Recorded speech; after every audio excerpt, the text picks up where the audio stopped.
Chicken কষা তেলেতে তেল গরম হলে চিকেনগুলো ভালো করে ভেজে নিতে হবে। চিকেন ভেজে তুলে নিয়ে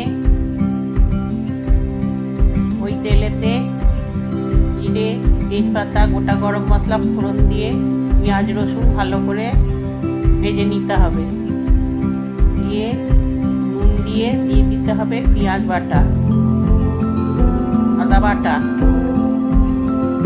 টমেটো দিয়ে ভালো করে কষতে হবে।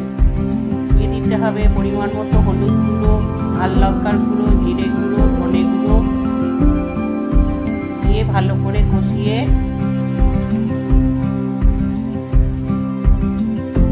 চিকেনের মশলা জলটা দিয়ে কষাতে হবে।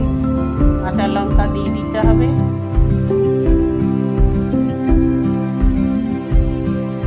কাশ্মীরি লঙ্কার গুঁড়ো দিয়ে দিতে হবে। দিয়ে ভালো করে কষাতে হবে। দিয়ে দিতে হবে গরম মশলার গুঁড়ো। ভালো করে কষিয়ে চিকেন ভাজা ও আলু ভাজাগুলো দিয়ে খুব ভালো করে কষিয়ে